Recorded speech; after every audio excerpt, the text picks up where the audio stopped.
teman-teman, para pejuang keilmuan dimanapun teman-teman berada, tetap semangat dan optimis ya.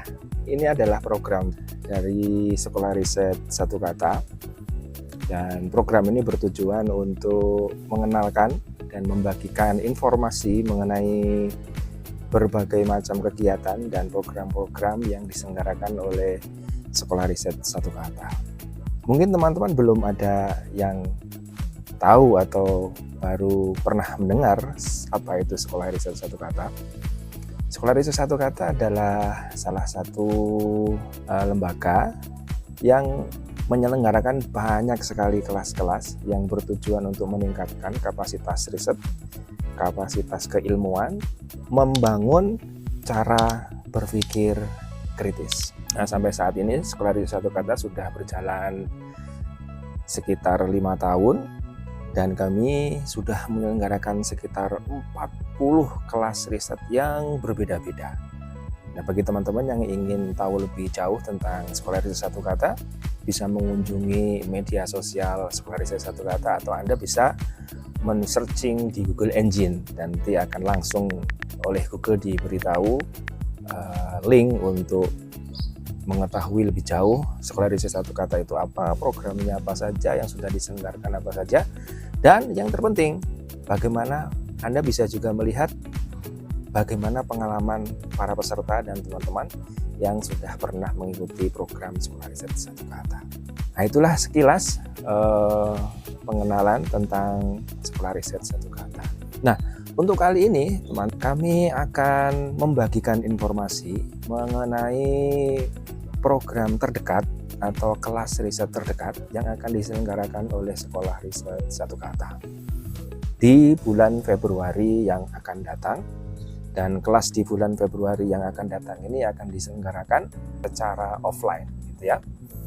Nah, apa kelas riset yang akan kita selenggarakan pada bulan Februari yang akan datang? Kelas riset yang akan diselenggarakan besok itu adalah kelas riset yang judulnya Critical Realism. Tapi sebelum itu, saya perlu memberitahu bahwa Critical Realism ini atau kelas offline ini adalah program yang kami selenggarakan dalam judul yang namanya seri S3.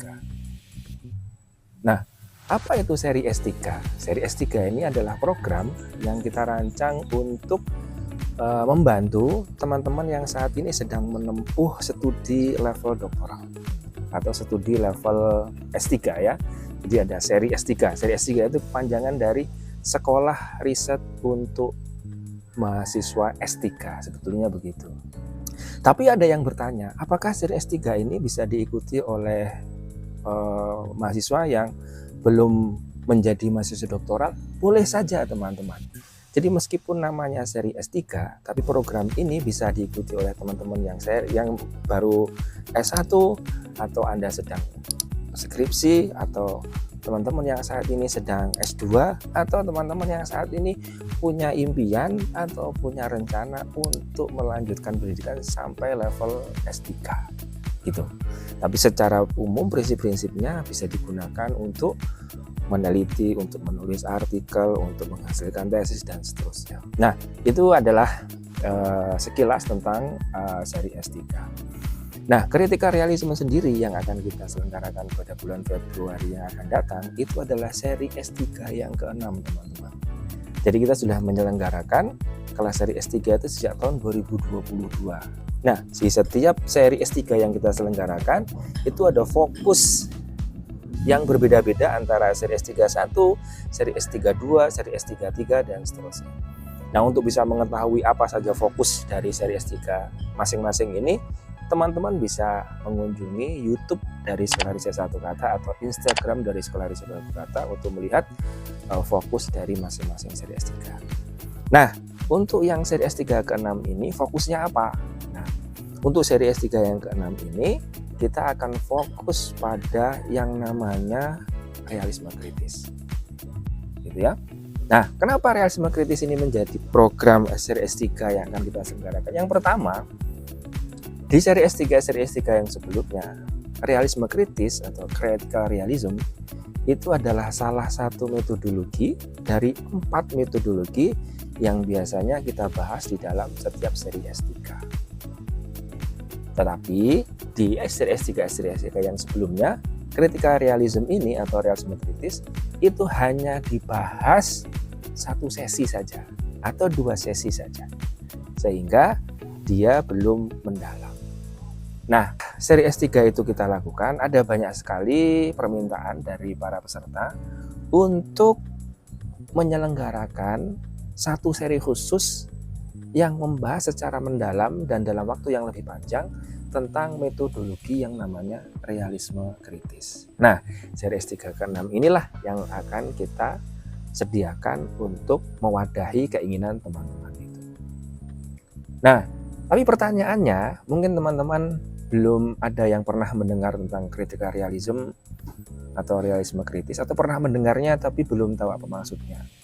Nah, critical realism itu sendiri, teman-teman, dia adalah salah satu metodologi dalam memproduksi ilmu, gitu ya.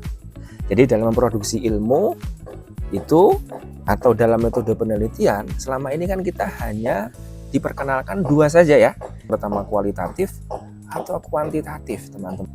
Perlu kita sadari bahwa kualitatif dan kuantitatif kedua-duanya adalah metode. Nah, di balik metode ini ada yang namanya metodologi, gitu ya. Nah, salah satu metodologi itu adalah namanya realisme kritis. Nah, apa itu realisme kritis? Secara sederhana, kalau kita mau tahu apa itu realisme kritis, begini teman-teman. Teman-teman pasti sudah pernah mendengar atau membaca cerita tentang bagaimana seorang ilmuwan yang namanya Isaac Newton menemukan hukum gravitasi bumi. Ceritanya, si Isaac Newton ini sedang duduk-duduk di bawah pohon apel, gitu ya. Lalu kemudian dia melihat apel ini jatuh ke bawah.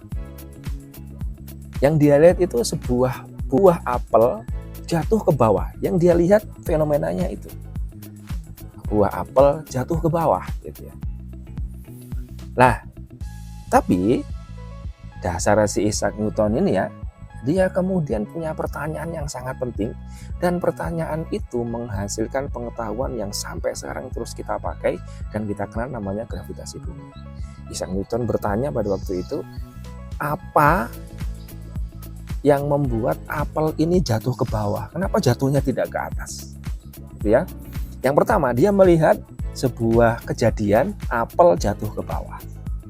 Nah, yang kedua, dia menggali apa yang membuat apel jatuh ke bawah.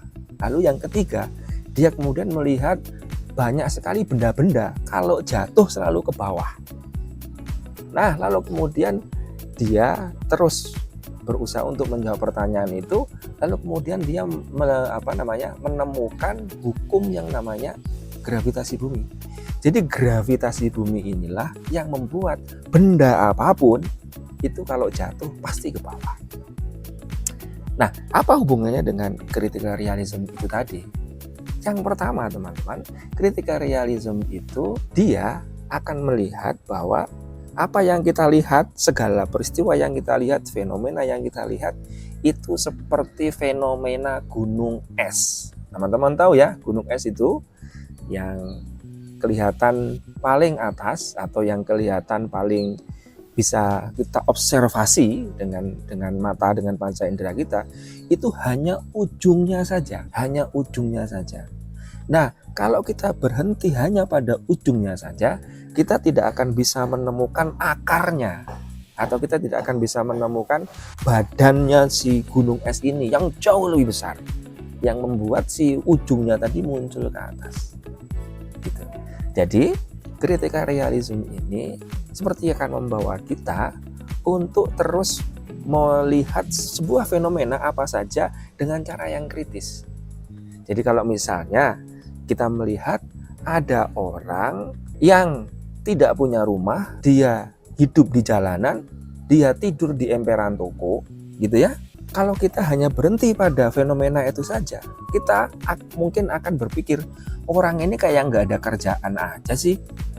Memang kenapa orang ini tidak punya rumah, orang ini tidak punya pekerjaan.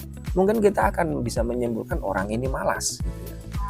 atau orang ini sudah nggak waras gitu ya. Mungkin kita hanya akan menyimpulkannya sendiri. Tapi bagi realisme kritis, persoalannya tidak berhenti sampai di situ, teman-teman. Kalau kita melihat fenomena seperti itu, yang kita lihat ini apa? Mungkin kita akan melihat itu adalah bentuk dari fenomena yang disebut dengan kemiskinan, ya kan? Kalau kita melihat kemiskinan, kita tidak akan berhenti sampai orang ini punya harta atau tidak, orang ini punya pendapatan atau tidak, orang ini punya pekerjaan atau tidak, orang ini punya pendidikan atau tidak. Nah, realisme kritis akan membawa kita untuk melihat, kalau kita melihat kemiskinan, maka sebetulnya yang menciptakan kemiskinan itu apa? Nah, disitulah posisi dari metodologi yang namanya realisme kritis. Kita akan melihat sesuatu di balik fenomena itu yang membuat sebuah fenomena itu terjadi. Ya, seperti cerita tentang gravitasi tadi itu ya. Itu adalah salah satu dari tujuan atau misi dari metodologi yang namanya realisme kritis. Itu yang pertama, teman. Yang kedua, kalau kita perhatikan bahwa realisme kritis itu melihat realitas itu tidak satu lapis. Artinya realitas itu selalu punya kayak kue lapis ya, punya lapisan yang banyak sekali. Dan kita harus menyelam dan menggali realitas yang paling dalam yang membuat realitas yang di atas itu muncul ke permukaan. Nah, yang terjadi biasanya realitas yang tidak kelihatan itu adalah realitas yang tidak bisa langsung kita lihat oleh mata, yang tidak bisa langsung kita sentuh oleh tangan, yang tidak bisa langsung kita dengar oleh telinga kita. Artinya realitas itu berada di luar jangkauan panca indera kita. Tapi realitas itu sangat menentukan. Nah, realisme kritis itu akan membawa kita untuk menggali lebih dalam dan menemukan realitas yang sesungguhnya yang membuat semua ini bisa terjadi. Nah, realitas yang tidak bisa di panca indera itu oleh realisme kritis disebut dengan dunia yang namanya transfaktualisme. Nah, sekarang kalau Anda mau meneliti sesuatu yang tidak kelihatan oleh mata, caranya adalah dengan menggunakan metodologi yang namanya realisme kritis. Nah, di dalam realisme kritis sendiri itu nanti ada banyak hal. Epistemologinya seperti apa, ya, ontologinya kayak gimana, bagaimana dia menghasilkan pengetahuan, langkah-langkahnya bagaimana. Terus kalau kita mau bikin penelitian yang menggunakan metodologi realisme kritis, itu cara menulisnya seperti apa? Cara membuat latar belakangnya kayak gimana, cara merumuskan pertanyaannya seperti apa, ya, cara untuk menganalisis datanya kayak gimana. Nah, itulah nanti yang akan kita bahas, yang akan kita diskusikan sepanjang 3 hari di bulan Februari yang akan datang. Nah, itulah sedikit sekilas spill gitu ya tentang realisme kritis itu sendiri. Nah, kelas seri S3 untuk realisme kritis ini akan diselenggarakan selama 3 hari. Seperti biasanya, kita akan memerlukan waktu 3 hari. Nah, di dalam waktu 3 hari itu kita akan punya jumlah diskusi sebanyak 12 kali diskusi, teman-teman. Dan masing-masing diskusi itu punya tema yang spesifik, dan masing-masing diskusi akan menghabiskan waktu selama 2 jam pelajaran. Jadi secara keseluruhan jumlahnya adalah 24 jam pelajaran, dan itu kita bagi ke dalam 3 hari. Nah, di dalam realisme kritis ini kita itu tidak menjadi orang yang polos-polos aja gitu loh dalam melihat sesuatu. Setiap fenomena yang terjadi jangan dilihat sebagai sesuatu yang polos-polos aja. Ada sesuatu di balik itu yang harus kita ungkap. Nah, itulah kira-kira kilas mengenai kelas realisme kritis yang akan kita selenggarakan pada bulan Februari yang akan datang. Nah, bagaimana cara mendaftarnya?